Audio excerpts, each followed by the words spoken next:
Hey, everybody, welcome back to the show. As always, I'm your host, Stewart Kraintz, and we have another amazing guest for you this week. But before I go ahead and introduce her, please be sure to like, subscribe, hit that little bell so you get the update notifications every time we have a new episode come out. We are currently posting every Wednesday at 6 a.m. However, at some point this year, we will be going to multiple episodes a week. So you do not want to miss any of the content, any of the messages, any of the guests that we have for you.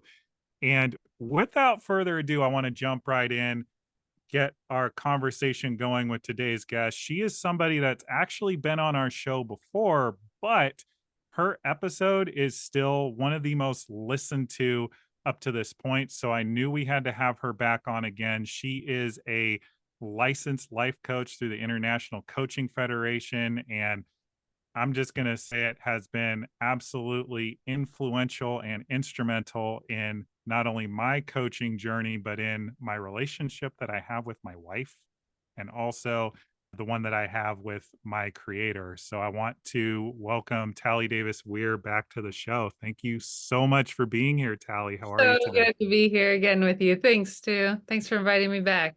I knew we had to have you back on. The audience got so much out of your episode the last time you were here. I know that a lot has on your plate since we've had you on last. I know that you are working with more and more people, supporting them and getting their coaching accreditations through the International Coaching Federation. What do you feel like is the growth you've seen in yourself as Mm, the mentor leading people through this process? gosh, that's a great question. So I feel like I have leaned into so much growth in this last year. I think probably a lot of it is, just more and more helping people. And this is the role of a coach, but then I feel like now training coaches, it just takes me to a higher level, it like pushes me even further. Seeing the greatness and what is really in other people and then drawing that out. I think that's accelerating for me as I get to do that with leaders that are, at that higher level of impact and influence on other people. So yeah, working with amazing people just continues to grow me further. It's been beautiful. That's one of the things. Yeah, no, I'm sure there are countless ways you've seen yourself grow, but something you hit on, I would love to get your opinion on. Everybody in their life is a leader in some way, shape, or form. Everybody has a sphere of influence. They are influencing somebody or multiple somebodies, perhaps. What do you feel like in your experience supports people in stepping into and understanding themselves as leaders and owning their leadership? Mm-hmm. I think one of the big things, honestly, is the ability to focus outside of yourself and make it not about you, but about the people that you're impacting. And that place of empathy that we do a lot of training in for coaches, but also just the leaders that I work with and the people that I coach, dialing up that ability to put yourself in the shoes of the person that you're leading and really help move them from where they are into that kind of what is next and what is possible for them, seeing who they are, the greatness in them, all of that we talked about before, and then going like, what is it that this person is made for? What is the best use of them in the world? What are their strengths? Mm, What are the things that when they're in that space, like you see them come alive, like looking for those places and then going, how do we get them in that sweet spot more of the time? How do we capitalize on their strengths? How do we help them come from that place where they are so motivated, understanding what they value, what they really are passionate about, the things that when you can create that, and whether this is parenting or you're the leader of some huge organization, I think it's all the same. Like this is all my kids are different, right? So it's like looking for what is it when my kiddo is in this environment, you just see them come alive. Like what are the things that are contributing to that? And then how do we get them into that sweet spot more often? How do you help them see it for themselves? And how do you help create that for them? I mean, you just see so much growth in your organization or whatever it is you're trying to have influence on in your community or culture or the world. So yeah, I think part of it's that, seeing the greatness in other people and dialing it in, helping them understand what that is and magnifying that more. Kind of to piggyback off of that, I feel like if we're in an organization, if we have, big, wild, audacious goals, which are awesome to have, I hope everybody has huge goals that they are pursuing. Something I think about is we often are unable to get anywhere alone. Like it often takes a team or a mentor or a coach or Mhm. somebody in our corner to support us in getting to where we want to go. How are we as leaders able to see, like actually understand the people that we're working with so that we can get all the people, all the players working in the same direction, Mm. rowing the boats in the same direction, so to speak? Great. That's great. Yeah. And I think a lot of that, obviously I train coaches, and so this is my lens, but I do think it's a really powerful lens. And that is where you are helping the people that you lead dial into that in many ways for themselves. That is the power of, like, true coaching isn't kind of glorified advice giving. It is truly partnering with another person to draw out of them what they know is in them and what they Mhm. believe and feel and need and want and are motivated by all of that. It's asking them questions so that they are coming to those conclusions themselves. So really powerful leadership, or yeah, I mean powerful leadership across the board is helping someone else be like incredibly self-motivated. And a lot of that comes from just helping them see and know themselves, helping them identify what are the things that are getting in my way and what do you want to do with that? And helping them come to their own path and conclusions, and then just supporting the heck out of them as they do it. And I think that's And why coaching is taking off like it is. People who are really truly coaching, not just kind of telling people what to do. There's a lot of things I think that get put under the umbrella of coaching that are maybe more actually mentorship or more consulting, all really good things. Counseling, mentoring. There's a lot of, I think, Mhm. different modalities that get put under the umbrella of coaching, but true coaching is really coming alongside and supporting someone else and coming to those things themselves. And there's so much power in that. When you're having those ahas for yourself and you're like, "Oh my gosh, that is why I do this thing. Oh, I'm self-sabotaging here. Oh, okay. This is how I'm getting in my own way. Or, oh, this is the value underneath this that I need to be focusing on or dialing into, or whatever it is. Like there's so many different things that come up in coaching, but when you're coming to those conclusions yourself, so incredibly powerful. And deciding what action you want to take with that awareness, it's amazing. Yeah. So, Tally, how do you, when I say you, I should be clear, either you as a coach or maybe somebody listening to this themselves, how do they, as you put it, come alongside themselves, check in with themselves, really get clear on what's motivating them or maybe even what's holding them back? Hmm. Well, and that's what, like the last question you said, something about, the power of coaching, and it really does have the power to accelerate. I think we can all do a measure of this in our own lives. Just self-reflection. If you have practices of journaling, or a lot of people pray and get to things, in that avenue. But there is something really powerful about just having a conversation with someone just Mhm. has your back and is there to support you and is there to look for the greatness in you and is there to challenge you in different things. I mean, there is something really powerful, whether that's, in relationships that you have with a friend or a spouse or a brother or sister, or, but there is something to even that coaching relationship that is incredibly significant because it's a neutral third party that isn't connected to any other area of your life. They're not impacted by what decision you make about whatever. They're just there to support you. There's that kind of formal rhythm in your life that you have. So I don't know. I think coaching conversations accelerate incredibly fast when you have that in your life. But really anyone that's asking questions and truly is neutral and in your corner and wants your best and just wants to help draw out whatever it is that's there for you. And there's a lot in the trainings that we do that help you do that masterfully, really powerful. But some of those things are really creating a safe environment where you build trust and safety with the person, where you're incredibly present. So some of the competencies, I guess, in the International Coaching Federation, which is the organization I train in, some of the competencies that would show up in a powerful coaching conversation that you could transfer into really any conversation for it to be powerful is that trust and safety, really bringing your presence, being right there with a person where you're giving them your full attention and you're looking for what's going on with them. You're looking at the verbals, the nonverbals, the energy. You're using your intuition to really connect and be present with, listening actively, where you have ways that you explore whatever emotions you see that come up in them. You explore the words that they choose to use because that's showing up for a reason. You're looking for energy shifts that happen there. There's a lot of ways that we listen actively. We reflect back what we hear them saying, so they know we're tracking with them and we're kind of moving together in the conversation.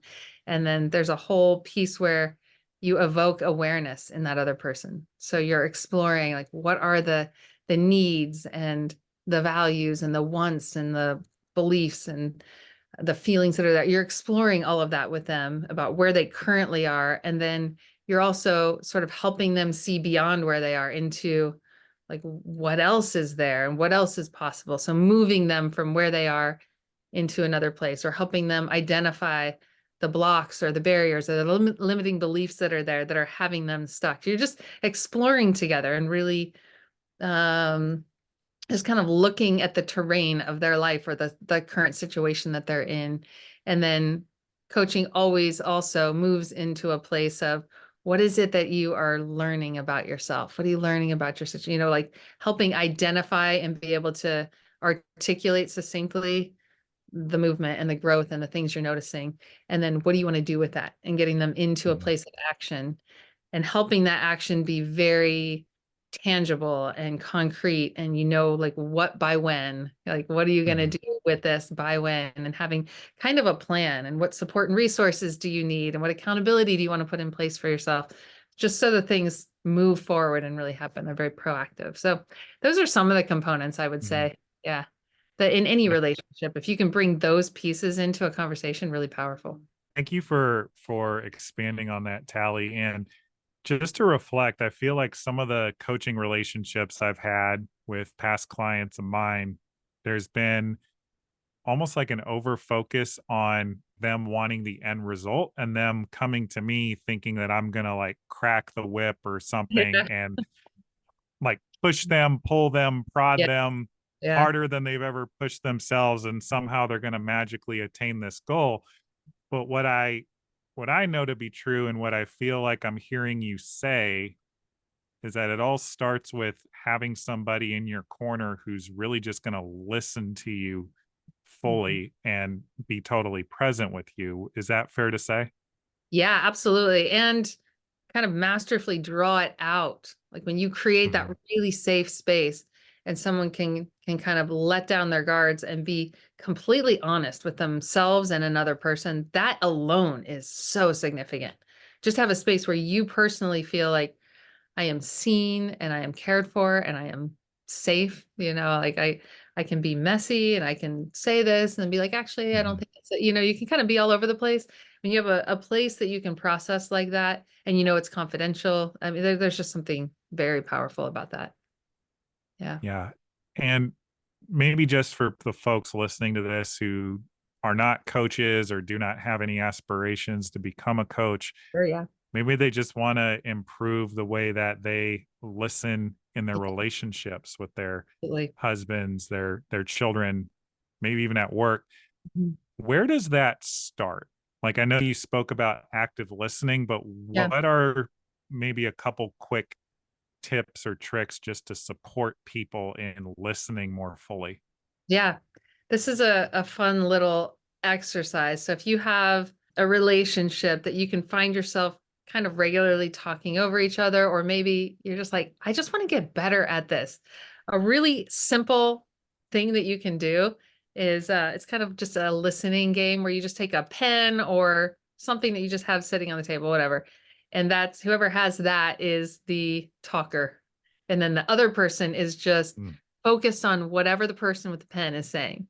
So they're just listening. And like every minute or so, so what I hear you say, like you hand the pen to the listener and the listener gets to say, so what I hear you saying is, and they just kind of succinctly summarize what they're saying.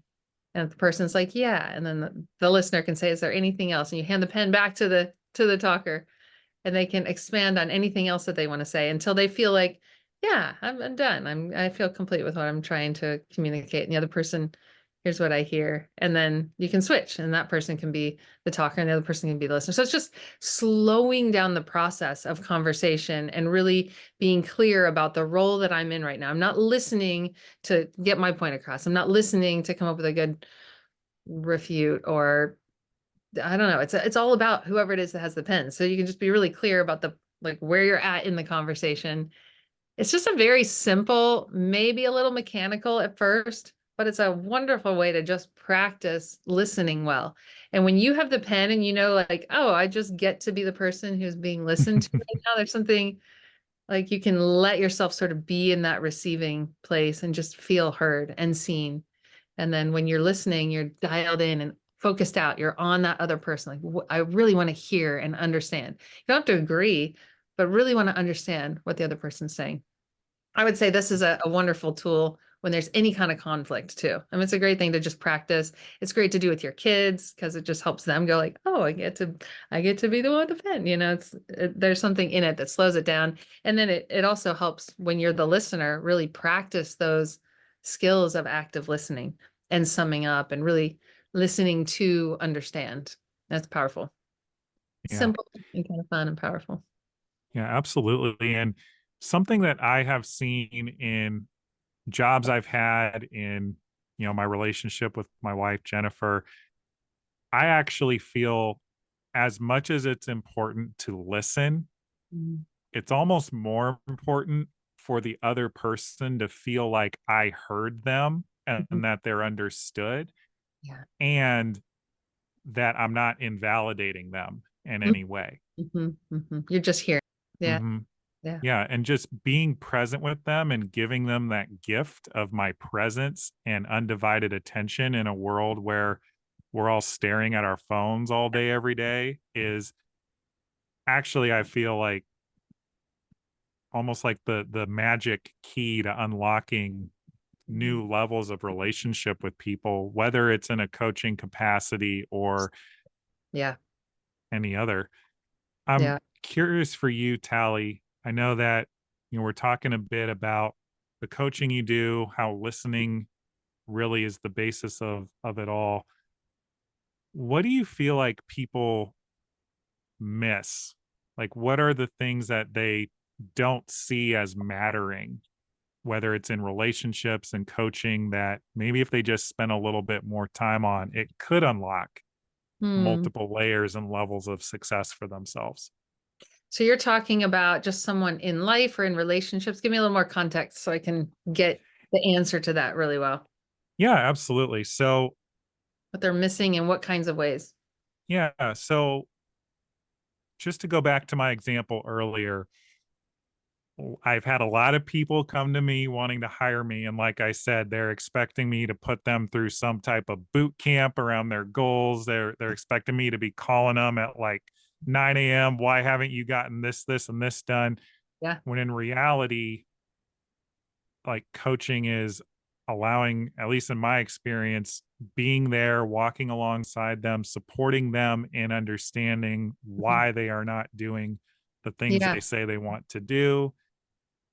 I feel like listening to folks in a way they've never been listened to before is huge, Mhm. Mhm. being heard. Yeah. I'm curious if there's anything else that you see in your experience that Yeah. Yeah. people miss. Yeah, you're kind of touching into it a little bit when you give that example. Like what comes up for me when you talk about that, I think one of the things that we miss is that personal sense of responsibility. Because until we really get that I am the only person truly responsible for the results that I have in my life, Like anytime we're kind of outsourcing that in whatever way, like, okay, it's my boss's job or it's my spouse's job to help me get to this place, or parent or whatever it is, whatever the circle is. Anytime and it's usually subconscious, but believing that somebody else is kind of at least partially responsible for my results, then there's some gear that we don't get into really. But when we get really clear that like the results in every area of my life are like an exact reflection of how I'm showing up. Until we Mm, really get that connection, I think it's easy in some ways to sort of be victim to circumstances or other people's effect on us, whatever. And in some ways that's really nice. We're like, oh cool, I kind of don't have to totally take responsibility. I can kind of be a little bit of the victim in this situation. But mhm, the reality is we actually are so stuck when that's our mindset. And again, usually it's subconscious in some way. But once we mhm, get to this place where we're like, oh, okay, every single result that I have, the amount of money I have in my bank account, the weight that I am when I step on the scale, the relationships, the level of depth in the relationships that I have, like all of it reflects me and how I'm showing up in some way. And so if that is the case, I mean, it's kind of like, oh, at first, but then once you go, oh, but if I take full responsibility for this, then the great news is I can do something about that right now. I'm not victim to anything. And once that shifts from being like sort of an asset in some way, like, oh, cool, I don't have to take responsibility, to, oh my gosh, I want to take responsibility because I want a different result in my life. And as soon as I go, like, all of it is something within my control. I can do something. Like, it might not be everything. I might not be able to change the whole thing overnight, but I can do something to, if this is a result I don't like, I can have a different thought about it. I can start creating some different actions around it. I can go, you know what? I'm going to change this thing. I don't know how I'm going to do it yet, but this is not going to stay like this anymore. I want a different result in my life. So I think it's that personal ownership and responsibility, and at some point getting to the place where I actually want that responsibility. I want it to be mine because then I can do something about it. I'm not stuck anymore. And it might be kind of scary because like I've never taken this much responsibility in my life, but I'm choosing to. I want to. And yeah, I think that's a huge place. Just that, not outsourcing that to anybody else, not putting the blame on whatever. My parents didn't do this enough for me, or my spouse isn't empowering me enough, or my coach isn't pushing me hard enough, or whatever. It's like, these are my results. This is my life and these are my results. And if there's something I don't like, I can do something about it. folks, for those of you listening, Talie did not say that everything happening to you is going to be fair either. Right, right. It doesn't mean that you are going to be free from circumstances, free from things that come out of left field, but having a level of ownership Yeah. and deciding I am still going to create my results that I want in my life Mhm. from a place of ownership is actually how you get there. And I want to And say too, like, everything is not your fault either. Like, you might have gotten handed some really, really crappy cards. You might have had things happen to you you never would have chosen. You didn't choose, you didn't sign up for. I've had plenty of those things in my life. I'm like, man, I did not sign up for this. And yet it's like, that's the hand I got dealt. And so I can choose what I do with it now, though. Like, I wouldn't have picked that. Like, actually everything in my life at this point, I feel like, yeah, I am so grateful for all of it. A really yeah, hard thing. I've had some really hard things, and I'm grateful for them now. I wasn't in the moment, and that's mhm, okay. I think we have to be that in order to say, but I'm responsible. Like, I didn't choose this. I didn't sign up for it. I didn't want it. I didn't cause it, but it is what I get to work with now. That's what's in my hand to work with. Like, this is this is what we have. So what am I going to do with that? That's the part. Yeah. It's a good yeah. distinction. So you just said something really beautiful. Like you now have enough time, enough space from whatever the events were to have a level of perspective, to have a level of peace. Mhm. What supports you and what supports your clients in maintaining some level of hope Mhm. when you're going through it? Mhm. Like Yeah, when that's the a great question. yeah. That's a great question. I think some of it is having enough life experience now to be able to look back and go, okay, I've overcome some stuff. And I have never in my life been left wanting. Like I have always Mhm, had, for me, so much of it is my faith. You know, I've always had God with me, leading mhm, me, providing for me, bringing things around me in moments where I'm like, how do I get through this in my life? And I've just been surrounded by really good things. It's interesting. It brings up a conversation I was having with my son.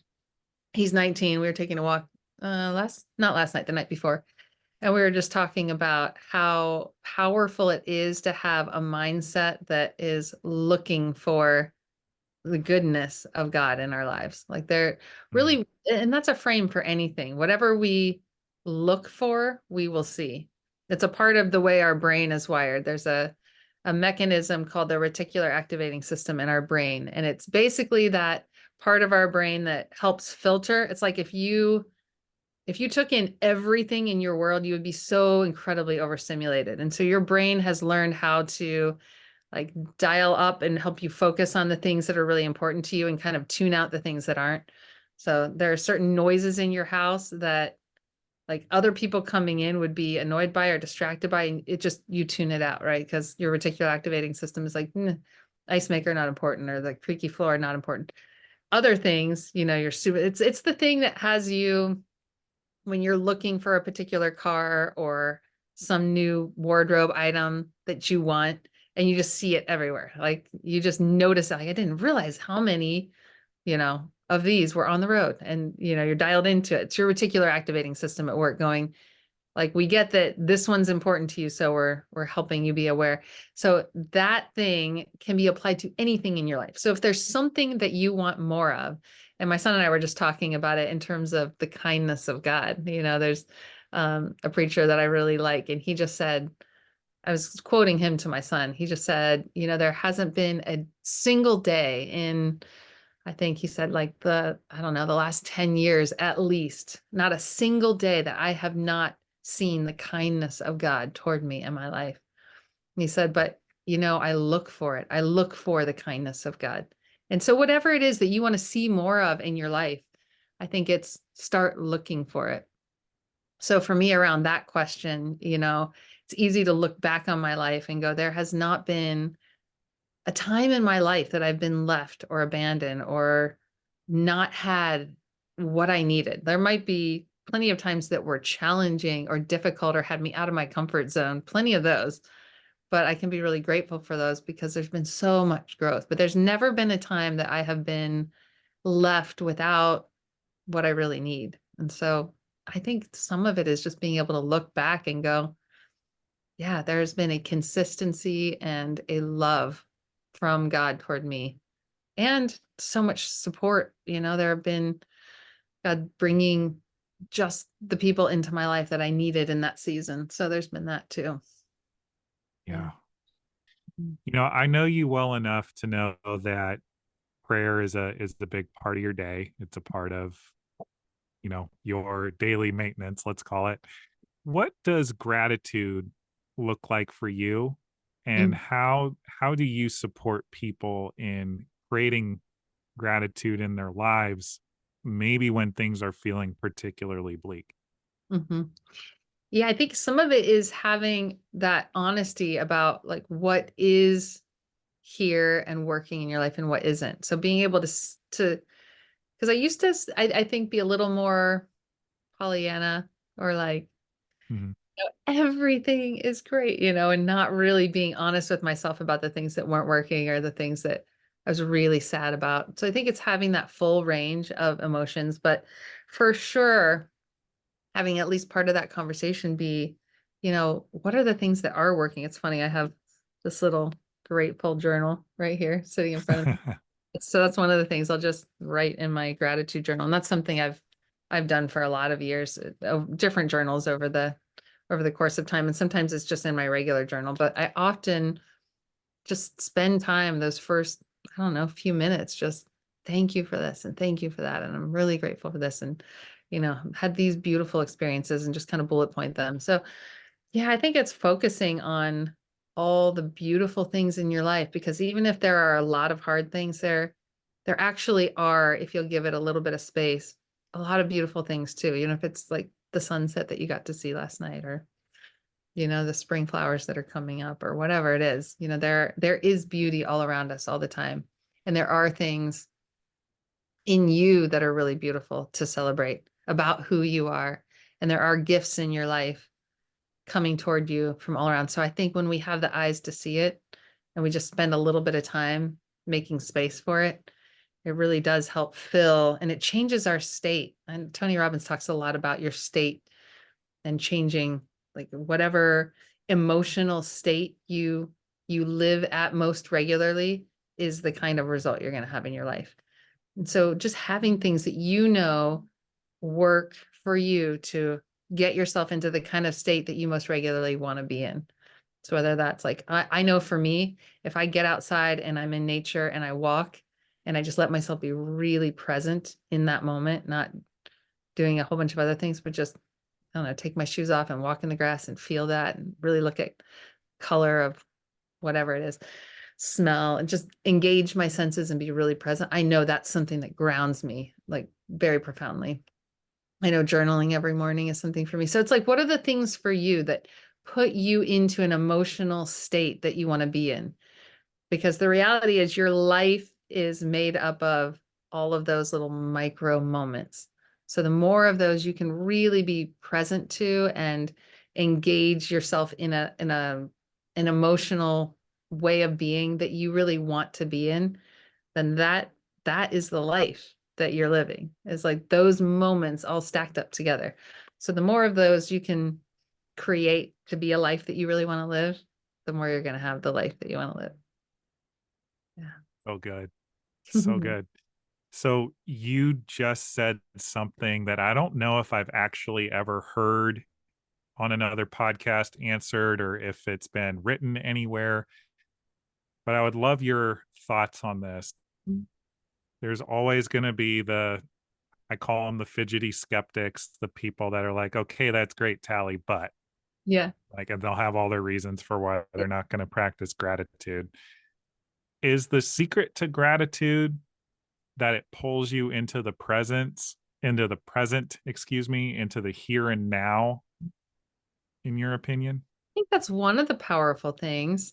But even like for me, often gratitude is about reflecting on my last 24 hours. So it's not even Mm, just that it's putting me in, like if I'm sitting in my spot on the couch with my tea, and it's not always pulling me into that moment.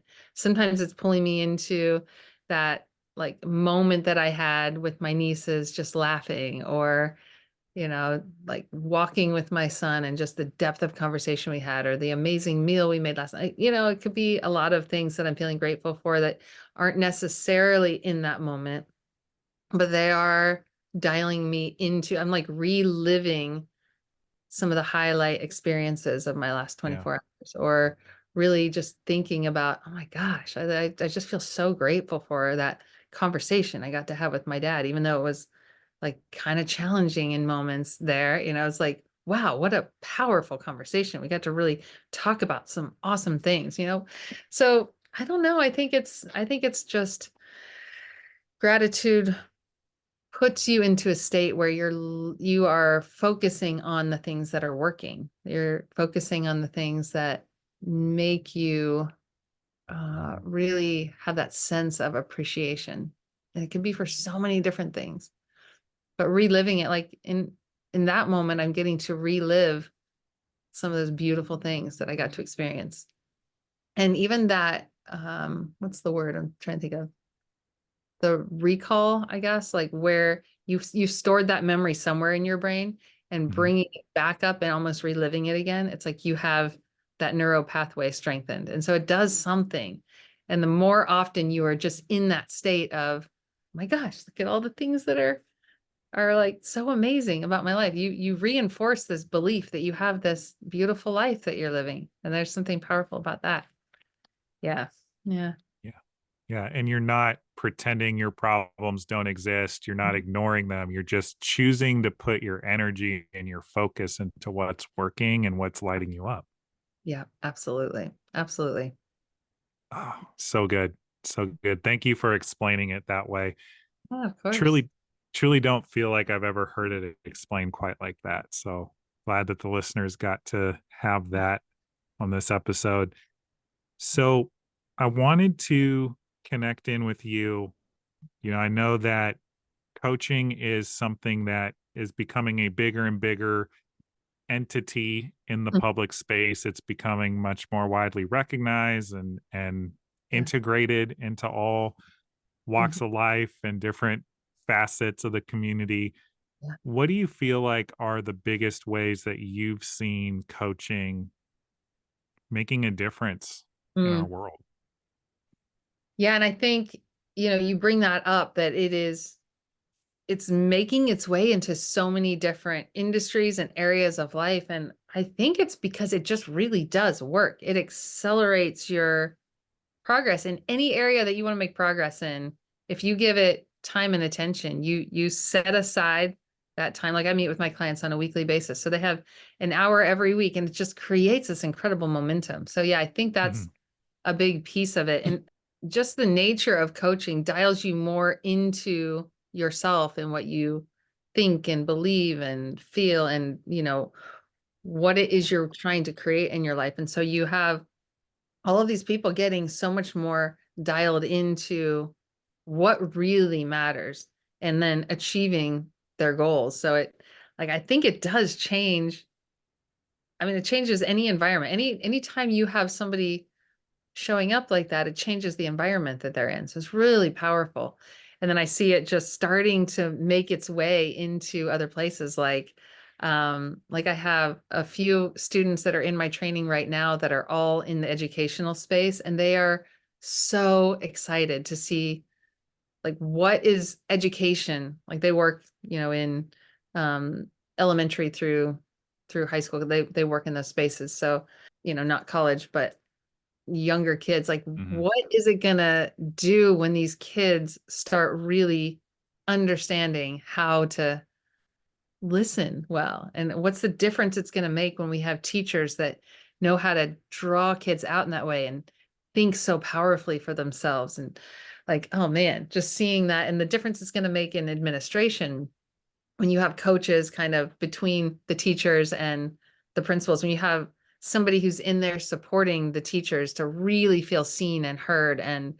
identify what's not working and come to their own solutions, like it's going to be powerful. We have some students who are getting ready to step into the program who are working with people who have been rescued from human trafficking, and they really want to be able to take these skills and to be able to work with the people that are coming out of that in such powerful ways. It's really cool to see all the different places this is starting to impact. I've got some students who really want to bring coaching into spaces in terms of first responder. There's a lot of trauma that goes on in that, there's a lot Mhm. of intense and medical professionals, people who are doing surgeries and losing patients and like how do you navigate a lot of that emotionally and having real support there for individuals that are going through a lot in those ways to be able to really powerfully process and decide the meaning that they want to make out of all. It's really really cool, the places that this is really beginning to touch and have impact. I love it. It's really amazing. Thanks for asking. Oh, yeah, of course. And, you know, everybody that I feel like you mentioned as a group, whether it's first responders, survivors of human trafficking, like it's just so wonderful that these types of resources are becoming more and more available. And, you know, you mentioned students as well. I just think back to who I was as a student and my ability to handle stress. And, you know, I was really good at achieving and checking the boxes, but I was miserable doing it the entire time, you know, and I just think of our children's way of being, excuse me, our children's well-being, and what's possible for them as future leaders, future, people that are going to be shaping this world long after we're gone. Yeah. And so They it's a, get these kind of skills at a younger and younger age. I'm just like, oh man, amazing. yeah, It's going to shape so much of the community and the culture that we live in. Really yeah, powerful. Yeah. And so much of it really is like emotional intelligence kinds of skills. Like coaches just are trained to be like highly emotionally intelligent. They're just emotional intelligence is really dialed into, being with another person and really listening powerfully and listening well and asking questions and creating all of that trust and safety. It's yeah. I mean, they're amazing skills that go outside of the career and into every relationship. My students say that a lot. They're like, "Oh my gosh, this is impacting every relationship that I have. It's so great. It's made my marriage so much better." It's great. It's great. so I'm feel like I'm hearing you say that maybe emotional intelligence is a talent, and that maybe some people have more of it than others, but it can also be trained. Is that what you're saying? Absolutely. Yeah, we all have it to some degree. It's how we survive in the world of relationships.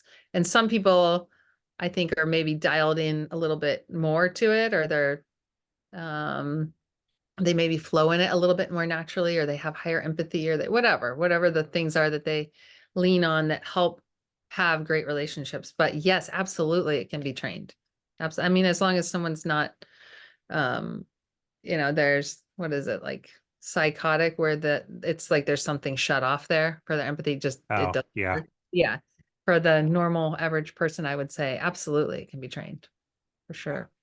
Hmm. yeah. And, folks, make sure you hear it first. I have been through one of Tally's programs, and not only has it made me a better coach, but it's made me a better, I think, just human being. Like, my relationships have gotten significantly better and stronger just in my life because I know how to listen in a way that I didn't before. And, Tally, just to say it to you, like, this podcast in a lot of ways wouldn't exist if I hadn't been through your program, because dialing in and listening on this level is not something that I was able to do. I love that. Uh, And I love thinking about all the people that are being touched through this podcast. I mean, that's beautiful. I love seeing the ripple effects, like the things that we do that we feel called to do and offer into the world and how they touch other people and then how that goes out. And I just think about like that for you, your listeners listening to something and like taking a piece of something from mhm. every conversation that they listen to and implementing that into their life, and then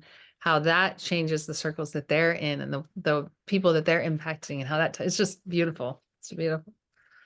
Thank you. I take that and I receive that.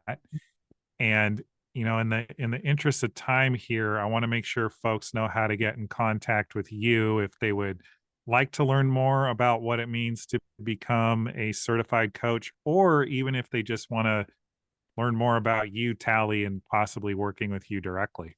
Yeah, absolutely. So you can always email me leadersaliveicf@gmail.com. That's why you can get in touch with us. If you want to follow social media, my training is Certified Coaching Academy, or my personal Instagram is Coaching with Talie. You can find me there, direct message me. You can find us on Facebook. My company name is Leaders Alive, so you can find us on Facebook at Leaders Alive, or we have a page, Certified Coaching Academy, or Talie Davis-Weir you want my personal. So always you can get a hold of me. Would love to connect. If you have any questions, if you just want to know more about it, one of the things I do is just a complimentary session with people who are genuinely interested in becoming a coach. So do a complimentary session with you and really look at your vision and see if it's aligned, see if it's a fit for you. We're kind of selective about who we bring in just because it's somebody like it's a group of people you're going to be with for a year-long training. So we want to make sure, is this a fit for you? Do we know we're going to get you results, that kind of thing. So yeah, just give you a complimentary session and help you get really clear about the vision that you have and see if see if it even makes sense for you. See if it is a fit. But yeah, absolutely. Would love to connect. Yeah, and folks, I'm going to make sure all of Talie's information is made readily available in the description, in the show notes, wherever you are catching this episode. And Talie, I know that we did this the last time you were on, but it has been a while. Mhm. Something I ask everybody on the show. What are you acknowledging yourself for today? Oh, wow. I forgot about that question. That's a good one. This has probably been the hardest year of my life. I've had loss at a couple different levels that have been really just a lot. And so I think I want to acknowledge myself for leaning in with God, with the support around me. And really, I feel like it has caused me to tune into my own heart even more, to really be present with myself and to like take really good care of myself. I've been doing a lot of inner child work and it's just powerful inner healing. Done a lot of fasting and just several different things that have, I think, taken me even further, like taking pain and going, how can this be used for good in my life? And actually, I feel like every time I go through something really challenging, something painful, it ends up being something that I give out of. And so I think just leaning into the growth of it all, leaning into the emotion of it and the pain and the challenge and finding ways to, I think, I don't know, find more of myself in it and more of God in it. Yeah. That was such a good answer. I could have asked you a couple other questions, but we are at time. Yeah. Thank you so much, Stu. It's Of always good to be course. with you. Thanks for inviting me back. Good to be Yeah. with you and with your people, your listeners here. Thanks guys for taking the time to listen to this. Good to be together. And folks, I thank you also for joining us this week. Again, this has been another episode of Your Inside Track to Success. Again, if you got any value from this episode, which I know you did, please share it out with anybody and everybody so that people like Talie can reach more people and have a bigger and broader impact with the work that they're up to. But y'all, this has been another episode. Please be sure to check back in next Wednesday with another amazing guest or message. We'll see you there.